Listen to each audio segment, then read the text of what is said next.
magdasal lang kayo. If by the grace of God, mabalik ako, tangina ninyo, wala akong tiwala sa inyo. Wala kayong prinsipyo, bukang pera kayo lahat. Nung ako'y mayor, pinakitaan ako ng evidence ng PDEA. Doon sa listahan, nandoon yung pangalan mo. Ayaw kong sabihin yan kasi magkaibigan tayo. Kung hindi magkaibigan, magkakilala. Ikaw pumapasok kayo ng alanganin. Mr. President, baka susunod ka sa dinaanan ng tatay mo. Diyan ako takot. Ayaw ko mangyari sa iyo yan. Pabor lang, ako namang nagmamakaawa kasi it will divide the nation at madugo itong panahon na ito. Huwag mong sisihin ang ibang tao kasi sarili mong utak at katawan yan. Kaibigan kita, Bingbong. Pag pinilit mo ito, lalabas ka ng Malacanang kagaya noong panahon na pinalayas kayo.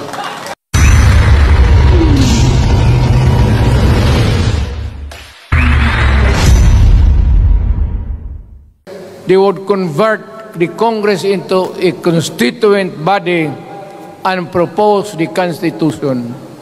Alinman dyan sa lahat, it will be submitted to the people for ratification. Ang problema dito, ako, Mr. President, Ma'am Lisa Araneta Marcos, hindi ninyo ako kalaban. Wala akong sinasabi ng masama. Hindi lang ako makakampanya noon. Alam mo, iniiwasan ko ito. Itong panahon na ito talaga ang iniwasan ko kasi mapipilitan ako ngayon magsalita laban ng mga tao sa gobyerno.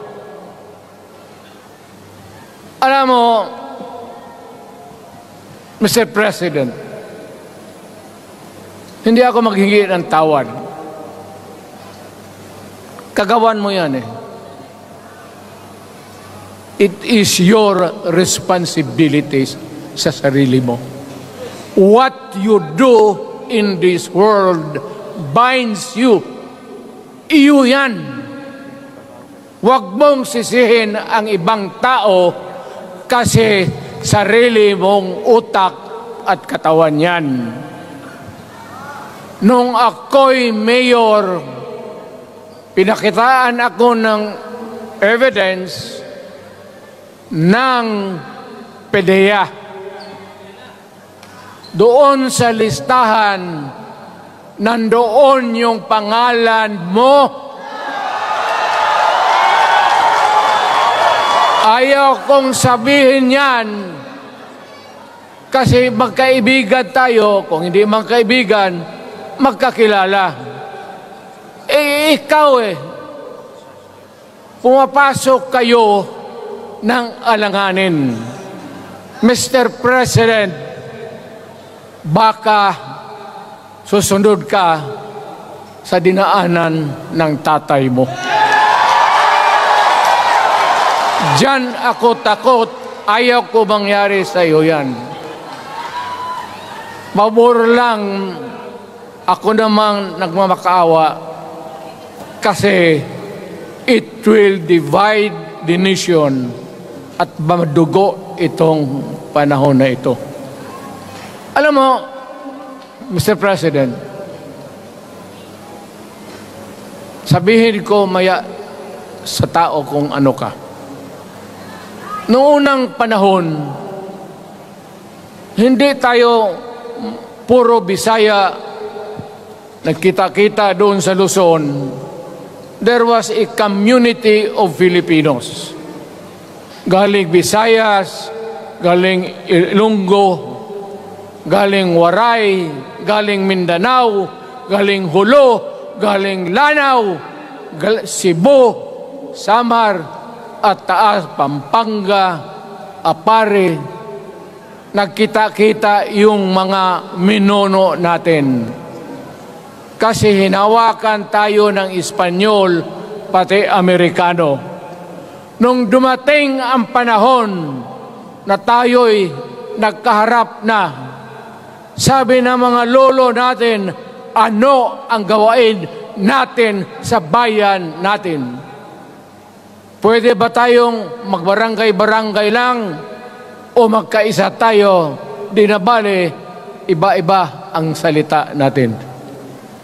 It was agreed by the Filipinos then of all walks of life, ma-Ilocano, ma-Cebuano, mga taga Mindanao, they agreed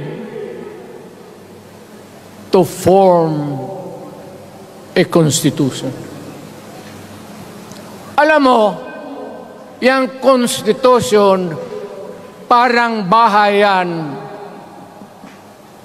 sa tao. May poste. Sabi natin, maggawa tayo ng magandang opisina where we can meet and talk about the destiny of this country. Doon, they agreed na may malaking bahay, may poste, mga malaking poste, at may mga muebles at kwarto, living rooms and all. Ang usapan na from time to time, lumalaki na ang bayan at magdagdag tayo ng mga opisina sa mga opisyal. Maganda yun. Bahay yun. Mga sahig, nandyan lahat. Lamesa, desks, chairs and everything. Wala tayong pinag-usapan na sirain yung bahay na yun. It was intended for posterity at inabot sa atin yung konstitusyon na yan. Although it was amended and modified, but it is still the fundamental law since 1935 hanggang ngayon.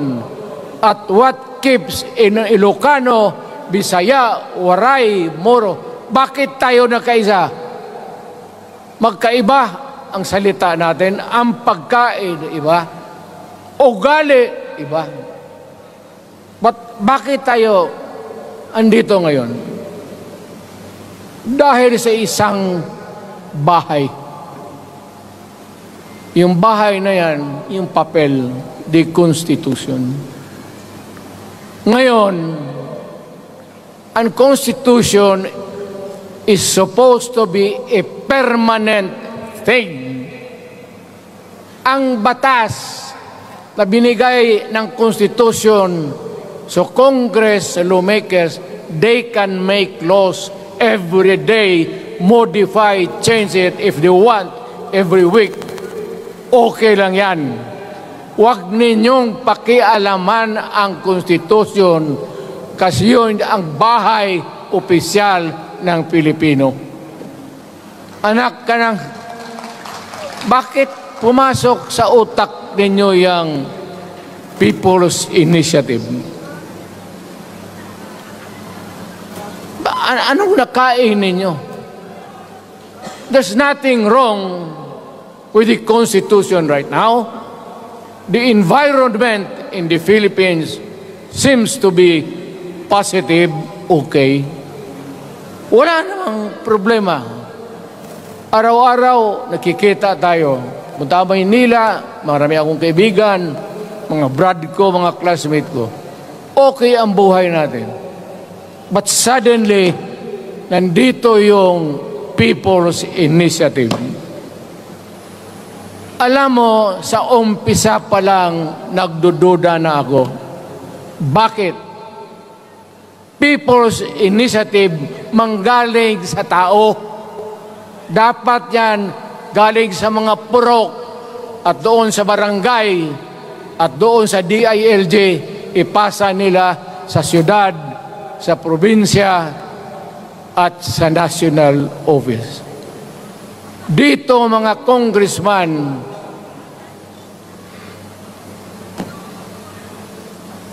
alam ninyo, kung magkaletse-letse ang buhay na ito, sabihin ko sa military, sirahan ninyo yung Congress. Magastos, nagbabayad tayo, nag-usek-usek sa kwarta.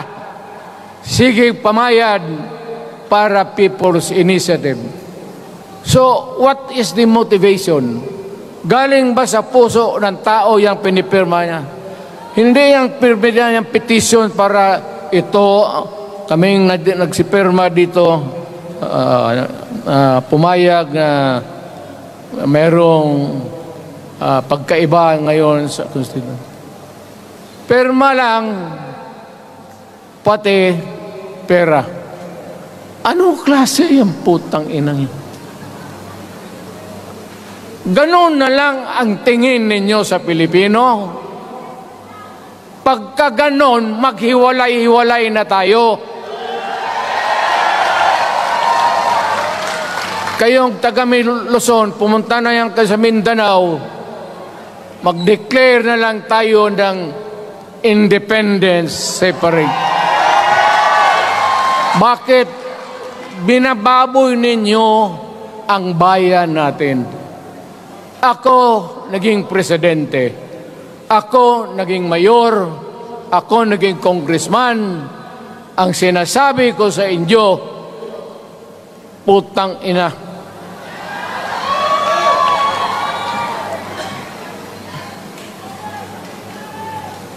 Malinis to. Baka ihi mo ito, ha?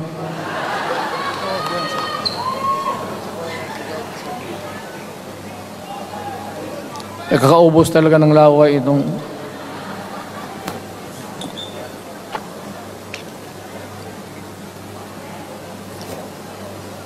What do you expect the national government, particularly ang Malacanang? Anong gusto ninyong response? Niwala kayong mga seminar na ganon. You never educated the Filipino people. You want the Filipino to remain ignorant para you can do what you want with the country. Yan ang totoo. Kasi ginagago ninyo para walang alam ang taong bayan. Well, kaming nakapag-aral at may alam kundi, hindi katanggap-tanggap yung ginagawa ninyo. Sa umpisa pa lang, binibili na ninyo yung signature ng Pilipino. Yun ba ang People's Initiative? You know, national, provincial, city, munisipyo, then the barangay. Yan ang echelons ng power sa gobyerno. Hindi naman ninyo gigamit ang barangay at binigyan mo ng 20 milyones isa't isa sa kanilang mga congressman at binibili ang Pilipino. Alam ninyo kung ano yan? Kaluluwa ang ninyo ang binibili ng taong bayan. Hindi ako mapayag ng ganon. Nakapag-aral ako, hindi naman ako ignorante. Bakit ka mag-people's change? Ang problema ninyo, ganito. Hindi pa, pauna. Ang malas ng Pilipinas, every president, almost all, pag naupo na dyan sa Malacanang, walang ginagawa kung mag-isip ang mga putang ina kung paano pahabain ang termino nila. That's the problem. Bakit ganon kayo? Ang demokrasya may eleksyon. Para naman, tignan ninyo, Presidente Osmeña Bisaya, ang napaalaala ko pa, Garcia Bisaya, then Magsaysay Ilocano, then si Quirino Ilocano. Ganon dapat. Ang eleksyon is a cleansing process. Gumagalaw yan, huwag mong pigilan.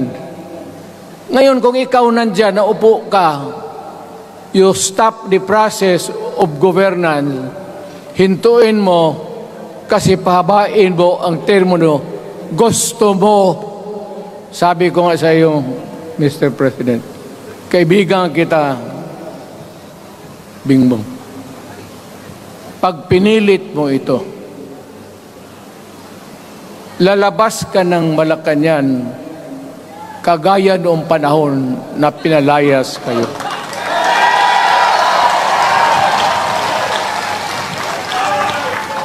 Alam ninyo, kung hindi na talaga ito mapigilan, nandyan ang military pati pulis, makinig kayo. Pag-aralan ninyo kung ano yung pinapakain nila sa taong bayan. At pagka nakita ninyo kung ano ang mali, you correct it. Nasa inyong kamay na yan. Ganito yung plano. Presidential, tapos parliament. Ang presidential, lahat kayo, ako, ikaw, lahat, hanggang doon, nagboboto, direct vote to elect a president. Itong parliament, prime minister lang ang magboto, yung mga assembly who are the congressmen now. Putang ina ninyo, wala akong tiwala sa inyo. Wala kayong prinsipyo, bukang pera kayo lahat. Yan ang totoo. Kaya gusto ko, pag nagka-letse-letse nga, pumasok ang military, palitan ninyo lahat.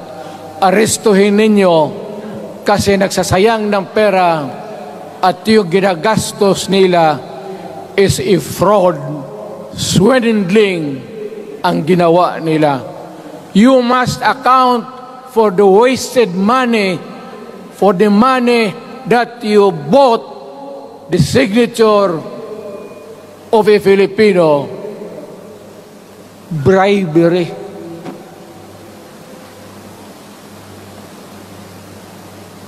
Magdasal lang kayo. If by the grace of God, mabalik ako,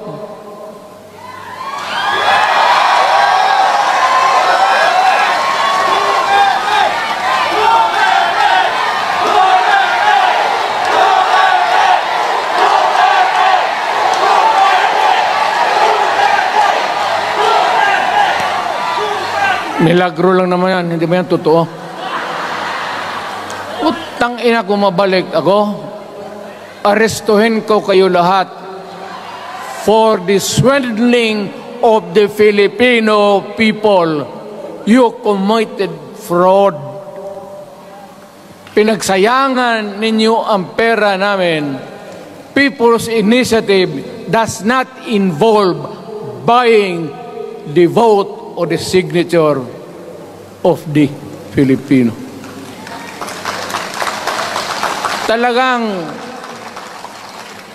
mga wala kayong prinsipyo, mga putang ina ninyo. Yun naman, baski ano ka, diyan katagal ako, yan o. Yung sa likod ko, umupo ako diyan. Vice Mayor ako. Diyan, Mayor ako, pinakamatagal. Naging congressman ako. Presidente. Kayo, nagpasok sa Congress, eleksyon, nanalo, Seiko. So parang ganito, yung mga para sa mga balaga pati lalaki. Pasok niyan, Seiko. Paglabas niyan, pagkatapos, Rolex na. Pumunta ng Malacanang, nakatamaraw.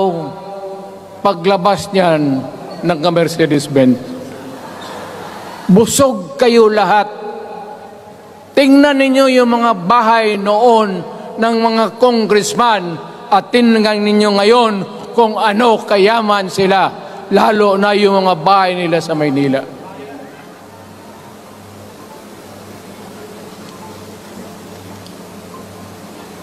Wala kayong masabi sa akin. Alam mo bakit diretsahan ako magsalita? Ninipahat, wala ako. Paglabas ko sa Malacanang, lipad ako dito. Pumunta ako sa bahay ko para mag-retire. Ayaw ko sanang bumalik. Ayaw ko na. Matanda na ako. Putang ina, napapandol lang ako dyan eh. Kaya lang, marami akong magandang naisip kanina papunta dito. Kaya yung sumasayaw lang kasi yung mga ali. Nabakante tuloy, nakalimutan ko kung ano ko nang tangina. Huwag kayong magpaloko. Alam mo, Parliament, ang ambisyon niyan, karamihan galing kay Lisa Marcos pati kay Romualdez. Bongbong bangag yan.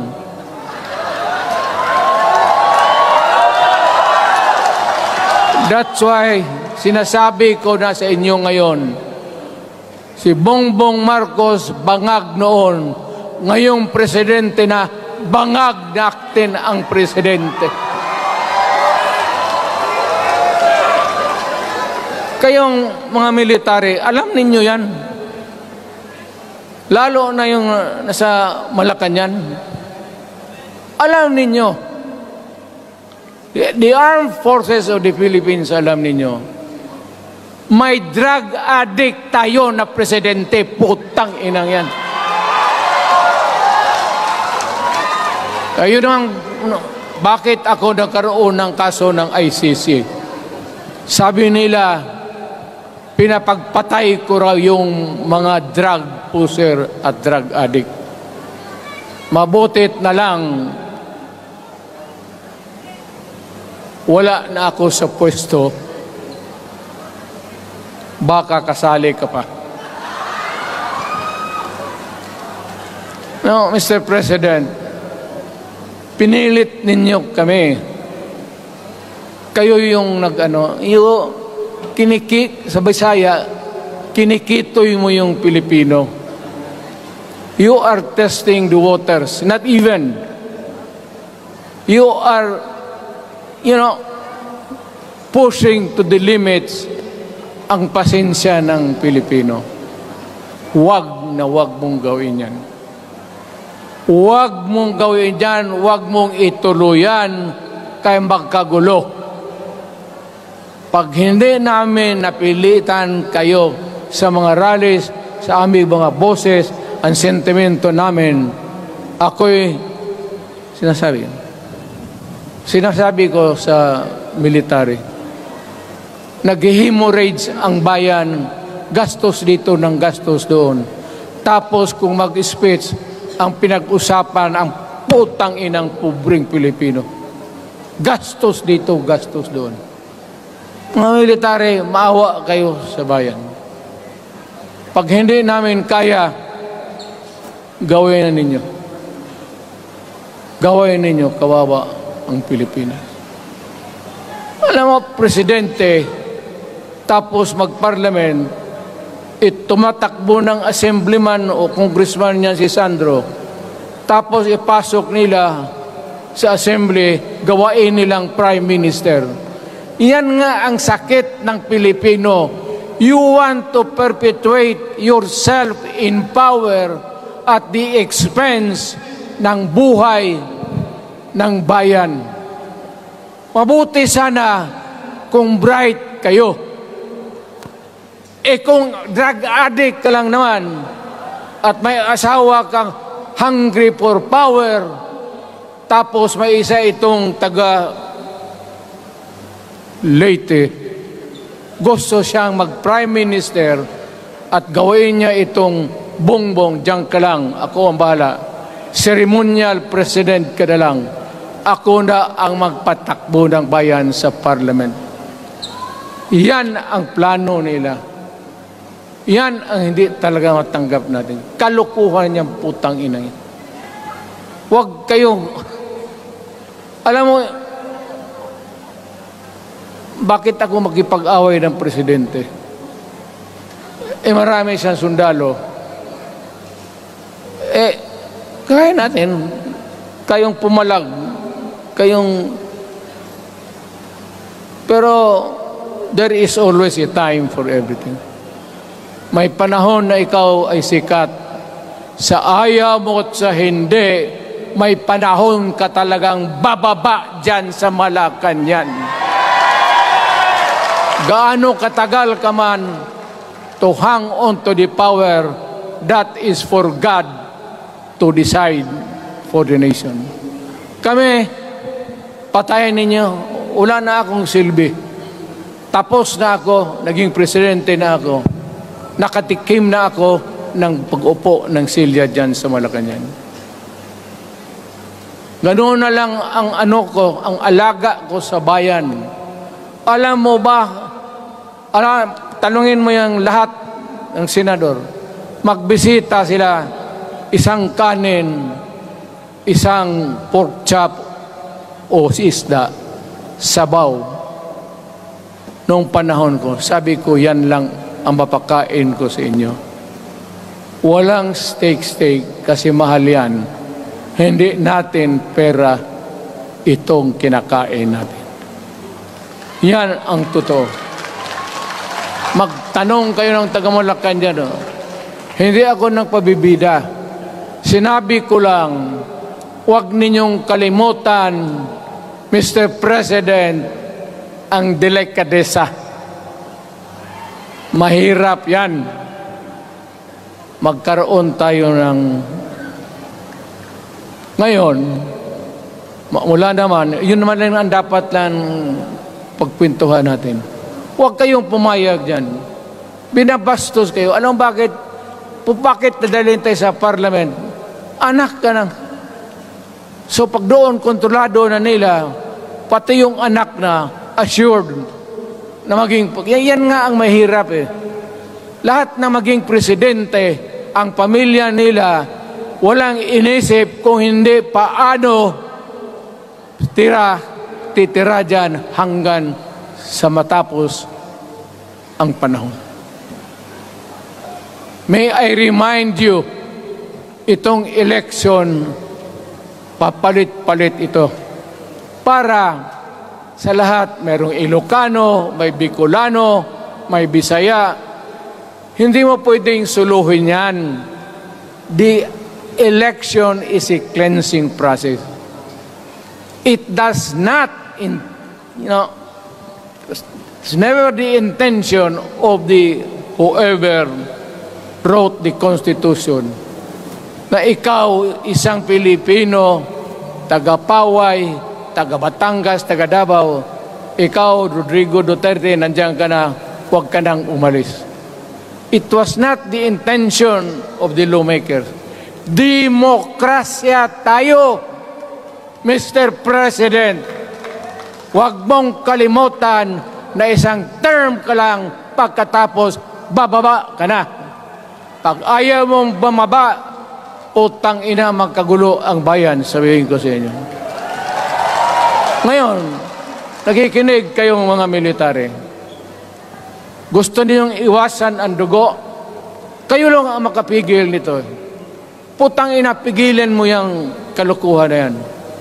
Pagka hindi itong rally na ito, it will multiply all over the Philippines and there will be trouble.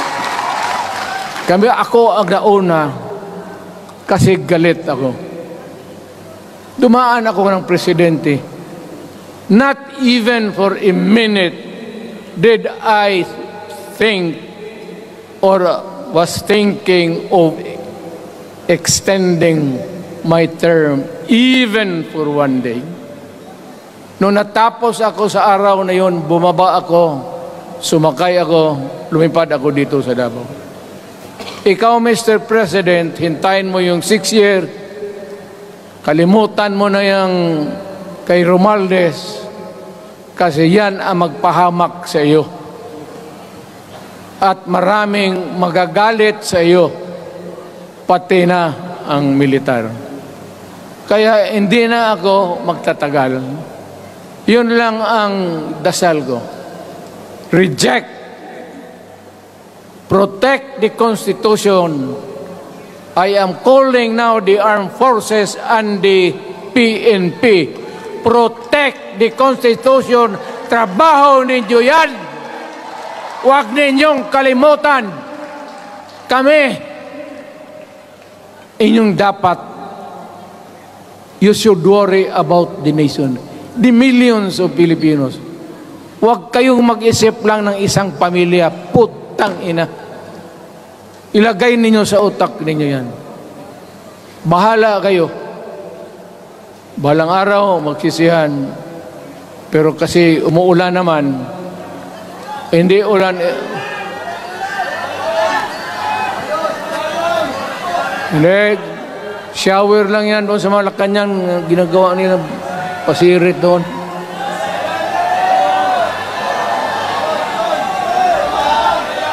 Wala naman rin akong masabi. Kasi hindi man ito eleksyon.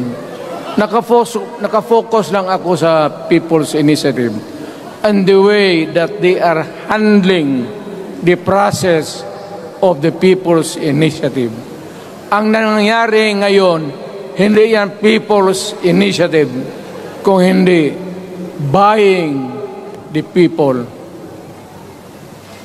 for their signatures. Pag-umpisa pa lang, bayaran na. At maniwala ka ng konstitusyon, lalabas yan maganda. Kung pira-pirahin lang tayo. Balang araw, wala na ako sa buhay. Maybe 10 years, 5 years from now. You might want to change some provision. Yung sabi nila, the usual excuse is economic provisions lang ang aming pakialaman.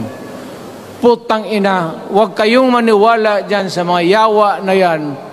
Puro kasi sinungaling ang mga ulol.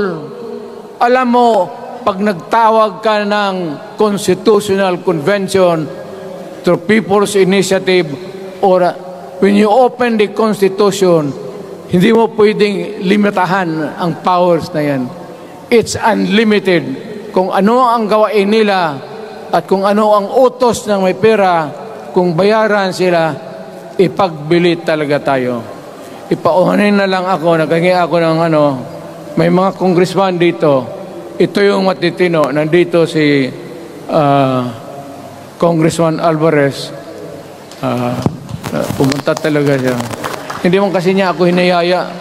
Kapupunta sana ako ng Tagum. Para lang ako galit talaga.